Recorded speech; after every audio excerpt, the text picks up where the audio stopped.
You know, I never thought I'd be the guy standing up to the whole neighborhood like that.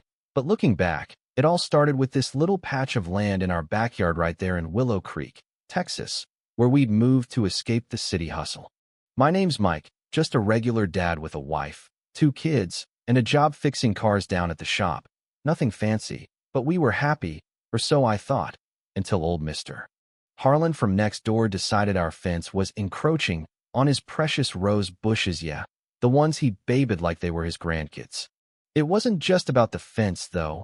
Harlan was the head of our local homeowners association, the kind of guy who wielded those rules like a sledgehammer, all because years ago my grandpa had outbid his family on this property, and that grudge festered into something ugly, turning simple neighborly chats into outright battles over every blade of grass.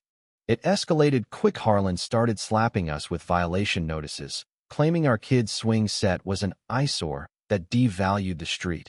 Even though it had been there since we bought the place, he'd rally the other folks at HOA meetings, whispering about how we were troublemakers who didn't fit the community's standards, and before long, half the block was giving us the cold shoulder, like we'd committed some cardinal sin.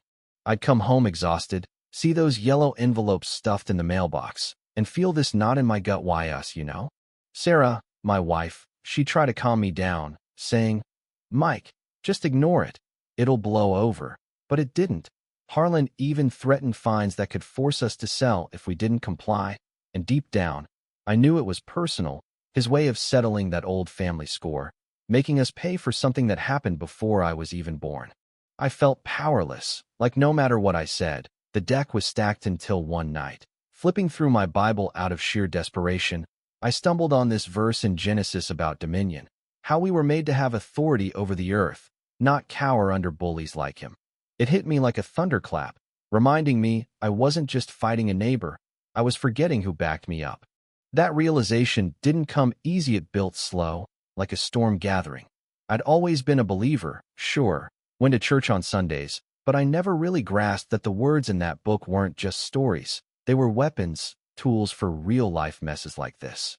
I started speaking them out loud, alone at first, in the garage while tinkering with an engine, declaring things like, "No weapon formed against me shall prosper," from Isaiah.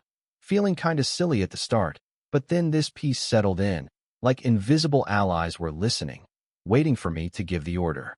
Harlan ramped it up, showing up at our door one evening with a smirk, papers in hand, saying, "Mike, you got till Friday to tear that fence down, or the fines hit, and trust me, the board's on my side. We're preserving the neighborhood's integrity here." His voice dripped with that fake politeness, but his eyes said it all: victory, like he'd finally cornered me.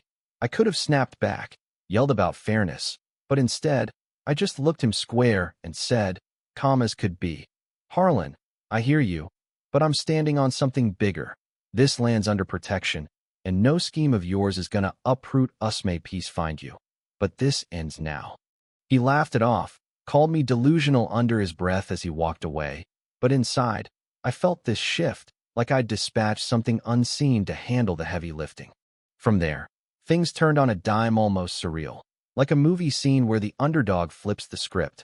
I kept declaring those promises daily, over breakfast with the family, turning it into our morning ritual, speaking Psalm 91 about angels having charge over us. And wouldn't you know, weird stuff started happening to Harlan's case. First, one of his key allies on the board, Mrs. Elish'd been gunning for us too. Jealous maybe because our yard always looked greener, suddenly backed out after her own garden got hit by some freak pest, making her rethink pushing petty fights. Then, at the next HOA meeting, Harlan presented his evidence, but the photos he had? Blurry, inadmissible, like someone upstairs had fogged the lens. I showed up, not to argue, but to state plain, "Folks, this ain't about fences or bushes. It's about living in harmony. And I've got faith that what's right will prevail. Let's drop this and build each other up instead." The room went quiet, a few nods here and there, and Harlan? He exploded, red-faced, slamming his fist. "You think your prayers are going to stop me? This is my turf." But it backfired. People saw the rage for what it was, old bitterness bubbling over, and by the end, the vote swung our way, the violations tossed out like yesterday's trash. It wasn't just a win. It felt cosmic, Like the whole atmosphere changed. Our kids played freely again, neighbors started waving, even inviting us to barbecues. And Harlan? He slunk back, muttering about lucky breaks. But I caught him once, staring at his wilted roses, looking smaller, maybe questioning his own grip on control. Sarah pulled me aside after, tears in her eyes, saying, "Mike, I didn't believe it at first, but you speaking those words. It moved mountains, didn't it?" And yeah, it did. But here's the thing that still nags at me: was it all divine intervention, or just coincidence mixed with standing my ground? Did I overstep, using faith like a shield in a neighborhood squabble, or was that exactly what it was meant for, reclaiming what's yours without fists or lawyers? It makes you wonder about justice in these tight-knit communities, where one person's grudge can upend lives, and if speaking up with that kind of authority is fair play or playing God. Looking back, that whole ordeal reshaped me from a guy who rolled over to one who knows his voice carries weight, backed by something eternal. It's not about being loud. It's about aligning with truth, letting those angelic forces kick in when you decree what's right. If you're out there dealing with your own Harlem, maybe a boss, a family feud, or some HOA nightmare, try it. Speak those scriptures, see what shifts. But hey, what do you think? Was I right to fight back that way?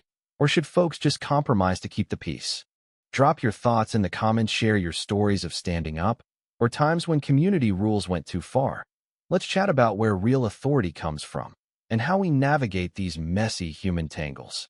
Hit that like if it resonated, subscribe for more real talk tales, and remember, your voice matters more than you know.